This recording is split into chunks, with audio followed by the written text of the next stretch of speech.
ನಮಸ್ಕಾರ. ನಾನು ಪವಿತ್ರ ಭಾಗವತ್. ಮಿಸೆಸ್ ಭಾಗವತ್ ಚಾನಲ್‌ಗೆ ನಿಮ್ಮೆಲ್ರಿಗೂ ಪ್ರೀತಿಯ ಸ್ವಾಗತ. ಇವತ್ತಿನ ವಿಡಿಯೋದಲ್ಲಿ ಒಂದು ಹಳೆಯ ಕಾಲದ ರೆಸಿಪಿಯನ್ನ ತೋರಿಸ್ತಾ ಇದ್ದೇನೆ. ಕೋಸ್ಕಾಯಿ ಗೊಜ್ಜು ಅಂತ ಇದರ ಹೆಸರು.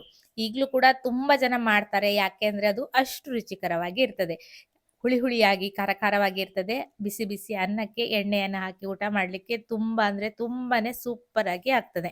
ಇದನ್ನ ಯಾವ ರೀತಿಯಾಗಿ ಮಾಡೋದಂತ ನೋಡೋಣ ಬನ್ನಿ. ನಾನಿಲ್ಲಿ ಈಗಾಗಲೇ ಉಪ್ಪು ನೀರಲ್ಲಿ ಹಾಕಿಟ್ಟಿರುವಂತಹ ಮಾವಿನಕಾಯಿಯನ್ನ ಈ ಒಂದು ಗೊಜ್ಜನ್ನ ಮಾಡ್ಲಿಕ್ಕೆ ಬಳಸ್ತಾ ಇದ್ದೇನೆ.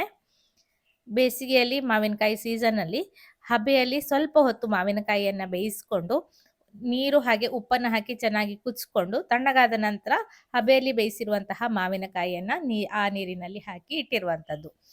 ಯಾವುದೇ ಮಾವಿನಕಾಯಿಯನ್ನ ಬಳಸಬಹುದು. ನಮ್ಮ ಮನೆಯಲ್ಲಿ ಅಪ್ಪೆಕಾಯಿ ಅಂತ ಒಂದು ಮಾವಿನಕಾಯಿ ಇದೆ. ಅದೇ ಕಾಯಿಯನ್ನ ಉಪ್ಪು ನೀರಿನಲ್ಲಿ ಹಾಕಿಟ್ಟಿರುವಂತದ್ದು. ತುಂಬಾ ಹುಳಿ ಇದೆ ಈ ಮಾವಿನಕಾಯಿ. ಉಪ್ಪು ಕೂಡ ಚೆನ್ನಾಗಿ ಹೀರ್ಕೊಂಡಿರ್ತದೆ. ನೋಡಿ, ಸ್ಮೂತ್ ಆಗಿ ಇದೆ ಇದು. ಕೆಲವೊಂದು ಕಾಟು ಮಾವಿನಕಾಯಿ ಎಲ್ಲ ಹಾಕಿ ಇಡ್ತಾರೆ, ಒಳ್ಳೆ ಪರಿಮಳ ಇರ್ತದೆ ಅದು. ಹಾಗೆ ಸ್ವಲ್ಪ ಕೆಲವೊಂದು ಗಟ್ಟಿ ಕೂಡ ಇರ್ತದೆ. ಇದು ತುಂಬಾ ಸ್ಮೂತ್ ಆಗಿದೆ. ಈ ಒಂದು ಗೊಜ್ಜನ್ನ ಮಾಡ್ಲಿಕ್ಕೆ ಚೆನ್ನಾಗಾಗ್ತದೆ. ಮೇಲ್ಭಾಗದ ಸಿಪ್ಪೆಯನ್ನೆಲ್ಲ ತೆಗೆದು ಹಾಕ್ತಾ ಇದ್ದೇನೆ. 2 ಮಾವಿನಕಾಯಿಯ ಮೇಲಿನ ಸಿಪ್ಪೆಯನ್ನ ತೆಗೆದು ಹಾಕೊಂಡು ನಂತರ ಇದನ್ನ ಈ ರೀತಿ ಕಿವುಚ್ಕೊಳ್ತಾ ಇದ್ದೇನೆ. ತುಂಬಾ ಸಾಫ್ಟ್ ಆಗಿದೆ ನೋಡಿ ಇದು. ಕೆಲವೊಂದು ಗಟ್ಟಿಯಾಗಿರ್ತದೆ, ಅದನ್ನಾದ್ರೆ ಸ್ವಲ್ಪ ಮಿಕ್ಸಿನಲ್ಲಿ ಹಾಕಿ ರುಬ್ಕೊಳ್ಬೇಕಾಗ್ತದೆ. ಇದು ಸಾಫ್ಟ್ ಆಗಿರೋದ್ರಿಂದ ರುಬ್ಬುವ ಅವಶ್ಯಕತೆ ಇಲ್ಲ. ತುಂಬಾ ಚೆನ್ನಾಗಿ ಆಗ್ತದೆ ಗೊಜ್ಜನ್ನ ಮಾಡ್ಲಿಕ್ಕೆ. ಈ ಮಾವಿನಕಾಯಿ ಗಟ್ಟಿಯಾಗಿದ್ರೆ ಅದರಿಂದ ಪಲ್ಯ ಎಲ್ಲ ಮಾಡ್ತಾರೆ. ಹಾಗೆ ಗೊಜ್ಜು ಅಂದ್ರೆ ಸಿಹಿ ಹುಳಿ ಎಲ್ಲ ಹಾಕಿ ಕಾಯಿ ಎಲ್ಲ ರುಬ್ಬಿ ಹಾಕಿ ಇನ್ನೊಂದು ರೀತಿಯ ಗೊಜ್ಜನ್ನು ಕೂಡ ಮಾಡ್ತಾರೆ.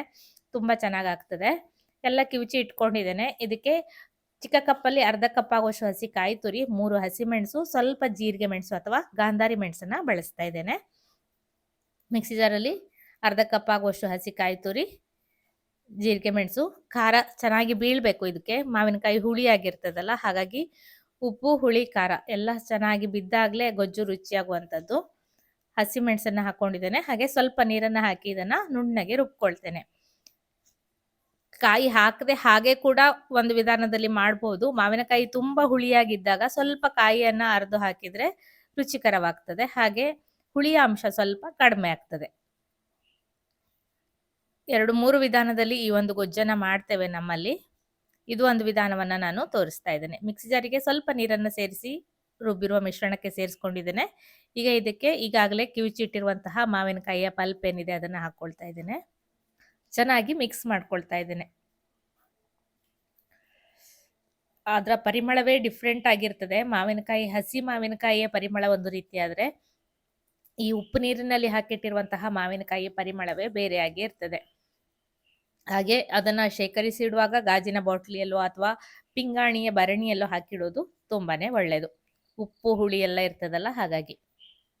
ಈಗ ಇದಕ್ಕೆ 2 ಈರುಳ್ಳಿಯನ್ನ ತಗೊಂಡಿದ್ದೇನೆ ನಾನು. ಜಡೆ ಈರುಳ್ಳಿ ಅಂತ ಸಿಗ್ತದೆ. ಈ ಅಂಕೋಲ, ಕುಮಟಾ ಕಡೆ ಎಲ್ಲ ತುಂಬಾ ಚೆನ್ನಾಗಿ ಬೆಳಿತಾರೆ. ಸ್ವೀಟ್ ಆಗಿರ್ತದೆ. ಆ ಈರುಳ್ಳಿಯನ್ನ ನಾನು ಬಳಸ್ತಾ ಇದ್ದೇನೆ. ಚಿಕ್ಕದಾಗಿ ಕಟ್ ಮಾಡ್ಕೊಂಡು ಇದಕ್ಕೆ ಸೇರಿಸ್ಕೊಂಡಿದ್ದೇನೆ. ಈರುಳ್ಳಿ ಹಾಕದೆ ಕೂಡ ಮಾಡಬಹುದು.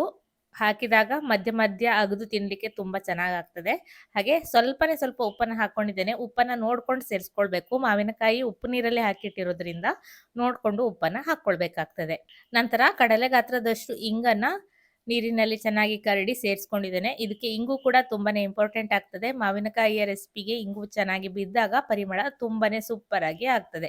ಹಾಗೆ ಒಗ್ಗರಣೆಗೂ ಕೂಡ ನಂತರ ನಾನು ಇಂಗನ್ನ ಬಳಸ್ತೇನೆ. ಇದು ಸ್ವಲ್ಪ ಪರಿಮಳಕ್ಕೋಸ್ಕರ ನಾನು ನೀರಿನಲ್ಲಿ ಕರಡಿ ಹಾಕಿರುವಂತದ್ದು. ಈಗ ಇದಕ್ಕೆ ಒಂದು ಒಳ್ಳೆ ಒಗ್ಗರಣೆಯನ್ನ ಮಾಡುವ.